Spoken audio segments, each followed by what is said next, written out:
Big Boss Malayalam season 6 new അപ്ഡേറ്റിലേക്ക് പോകാം. Bigg ബോസിന്റെ ഇന്നത്തെ പ്രൊമോ ഒന്ന് ഞെട്ടിക്കുന്ന പ്രൊമോ തന്നെയായിരുന്നു.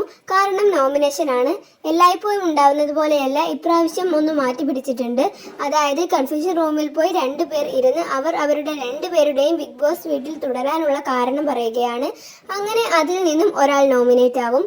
ഇവർ 2 പേരും അങ്ങനെ പോയാൽ ആ പോയതിലുള്ള ഒരാളാണ് നോമിനേറ്റ് ആവുന്നത്. അവർ 2 പേരുടെയും സമ്മതത്തോടു കൂടിയായിരിക്കും നോമിനേറ്റ് ആവുന്നത്. കൺഫ്യൂഷൻ റൂമിലേക്ക് വരുന്ന 2 പേർക്കും കുറച്ച് സമയം ബിഗ് ബോസ് കൊടുക്കും. അതിൽ അവർ 2 പേരും കൂടെ തീരുമാനിച്ച് ഒരാളെ നോമിനേറ്റ് ചെയ്യാൻ സാധിച്ചില്ലെങ്കിൽ 2 പേരും തന്നെ നോമിനേറ്റ് ആവുന്നതാണ്. അങ്ങനെയാണ് ഈ ഒരു ടാസ്കിനെ കുറിച്ച് ബിഗ് ബോസ് പറഞ്ഞിട്ടുള്ളത്. ബിഗ് ബോസ് നല്ല നല്ല കോംബോകളെ തന്നെയാണ് നോമിനേറ്റ് ചെയ്യാൻ വേണ്ടി കൺഫ്യൂഷൻ റൂമിലേക്ക് വിളിക്കുന്നത്. അപ്സരയും ഋഷിയും പോകുന്നത് പ്രൊമോയിൽ കാണിക്കുന്നുണ്ട്. അവർ തമ്മിൽ ഓൾറെഡി കുറേ പ്രശ്നങ്ങൾ ഉള്ളത് കൊണ്ട് 2 പേരും വിട്ടുകൊടുക്കാൻ തയ്യാറായില്ല. അവർ 2 പേരും നല്ലതുപോലെ അവിടെ ഇരുന്ന് തർക്കിക്കുന്നുണ്ട്. അതുപോലെ തന്നെ ജാസ്മിനും അഭിഷേകും തർക്കിക്കുന്നുണ്ട്.